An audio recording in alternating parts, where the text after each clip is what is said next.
YouTube world, boxing world, what's going on? Stay in the middle of Hot Shot Boxing. Uh, just wanted to recap what happened tonight in those two fights between Sergey Kovalev versus uh, Blake Caparello and Brandon Rios versus Diego Chaves. In that first fight with Sergey Kovalev, Caparello actually started off pretty good. He was using his jab, like I said, going into the fight anyway. He's the taller fighter.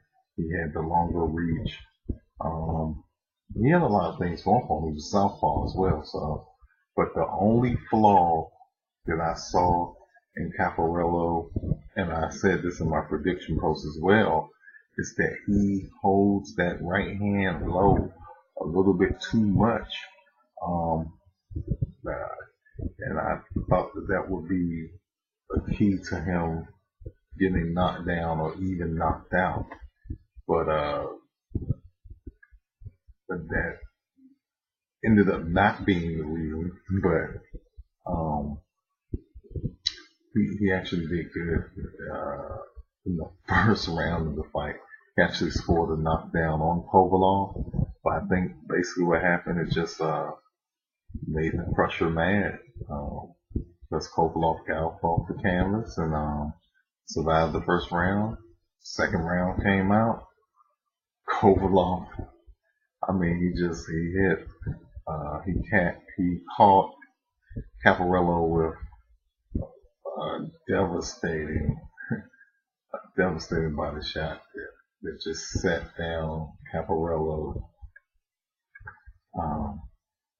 When the referee started the count, Caparello was able to get up, but Kovalev just went in for the kill and simply just bagged Caparello back to the ropes and ended up scoring two more knockdowns. And it just proved to be too much for Caparello as the referee stopped the fight. Kovalev was awarded the second round TKO victory. So he won only as Kovalev can win. And that's in stunning fashion. So that's basically what happened in that fight. Did not know this, but the commentators for HBO let us know.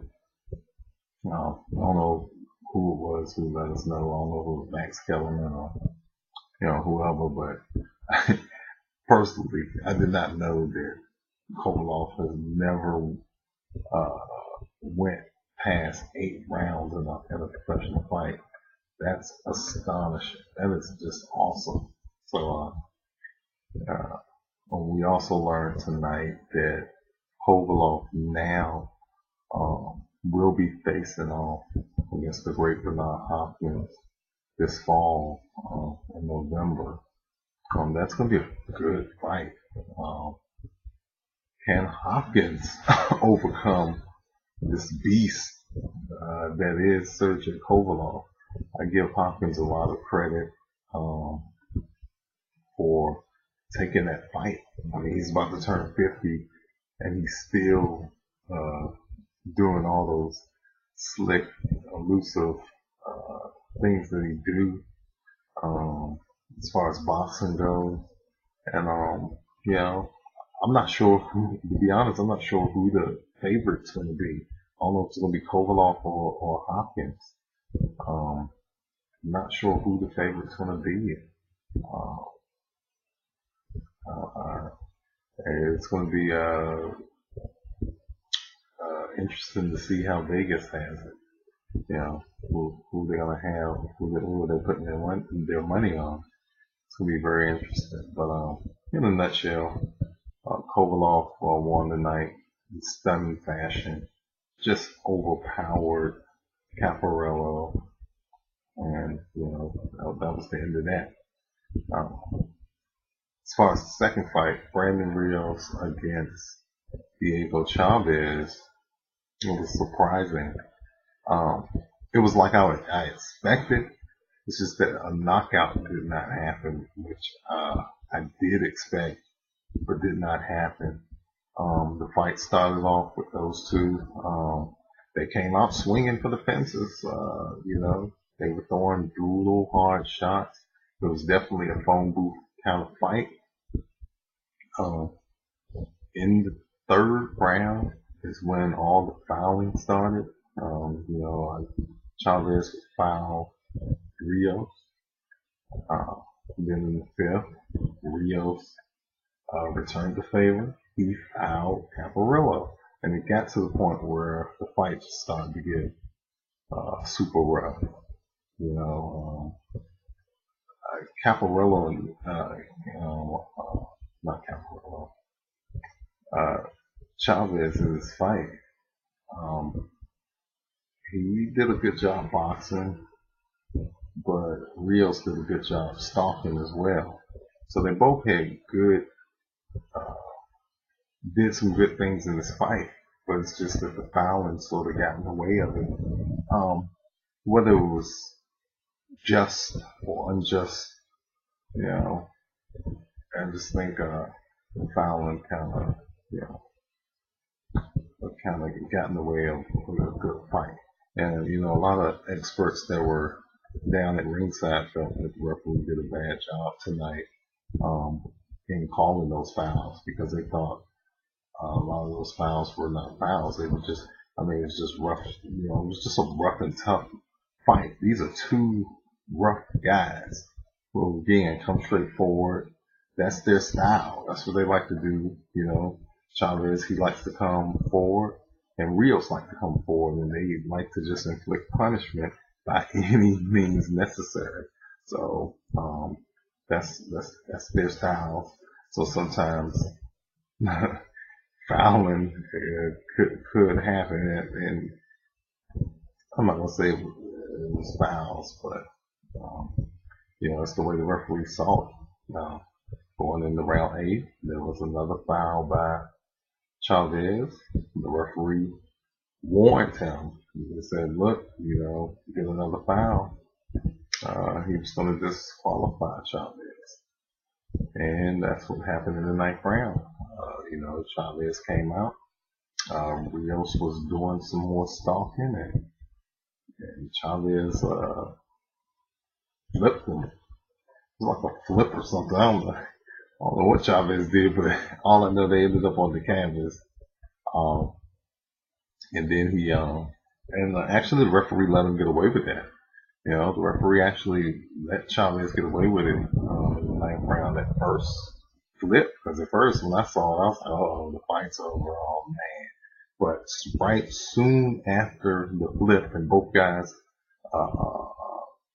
got to their feet, another foul happened, and the referee stopped the fight. So in the 9th round, so Rios was awarded the 9th round disqualification victory, and due to the excessive fouling that Chaves was doing. So that's basically how that fight ended up. After the fight, Rios was talking, and he was basically saying, well, man, Chaves was trying to thumb him, basically. Thumb him in the eye and headbutt him on the inside. And, if that's the case, then, yeah, the fouls were just.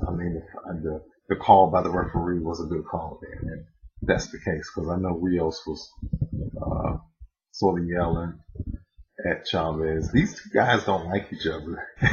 It's apparent that Rios and Chaves, they don't like each other. So my take on that is let them get in the ring again. Let them get in the ring. Maybe have some little no disqualification clauses in there, and just let them go in there and phone booth it out, so that the next time somebody actually gets knocked out. In the fight though, Chaves seemed like he was slowing down anyway, but he just did a great job of stepping back and keeping his distance late in the fight to sort of keep Rios at bay. That stomping that Rios was doing at bay. But Rios did a good job tonight too, and I agree with Rios. No fighter wants to win a fight by disqualification. Maybe you want to win the fight as a fighter, and you want to go out on your shield as opposed to, having something handed to you like this fight tonight. But I will say this, one good point is going into the ninth round, into that ninth round where Chaves was disqualified on the official judges' scorecards. Two out of the three judges had Chaves winning this fight by 1 point. So Rios he needed to step it up anyhow. And would he have won the last two rounds? Maybe, because like I said, it looked like Chaves was starting to slow down a little bit. So, who knows? Rios may have gotten the decision had it went the distance. But I'm surprised the fight actually went the distance. Or was on its way to going the distance before the disqualification. I was like, wow, that's amazing, because I definitely thought that these two, it started out, the fight started out like someone was going to get knocked out, but it just didn't pan out that way. A lot of holding, a lot of taunting, a lot of shouting, but that's boxing. Fight's supposed to go one way, and it goes a different way. That's why we love boxing. But that's all I have. I wrote a post actually on tonight's events. So if you click on the link, the first link, if you would like to read more as to what happened in the fight, but that's pretty much all I have. If you like my posts, if you like these videos, please subscribe, whether it's on this YouTube channel or potshotboxing.com, the website itself, or you can do that as well. Thank you all so much for watching my channel. This is Dana Noah with Potshot Boxing.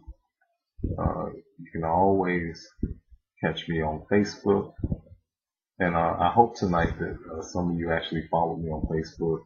In my last video, I actually said I was going to do some commentating tonight on Facebook and Twitter, and I did do that. I was out there, giving round by round,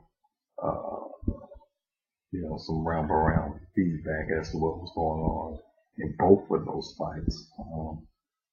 So for those who actually followed me tonight, thank you so much for following me, and I hope that I'm giving good insight based on boxing, and that's what I hope for.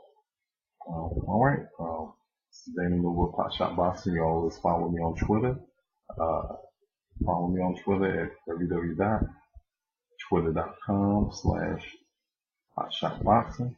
You can follow me also on Facebook at www.facebook.com/potshotboxing, Pinterest at www.pinterest.com/potshotboxing, Google Plus, MySpace, Instagram, all those different social media networks. You'll find something on me. Reddit, another one. Stumble upon Tumblr. You can follow me on all those outlets, social media outlets, and also and definitely on Potshot Boxing, the website itself, which is great. I encourage everyone to check out the website as well. Again, thank you all so much for tuning in. This is Dana Noah signing off. Once again, as we say at Potshot Boxing, it's boxing news and nautical bites for all walks of life. Thank you so much.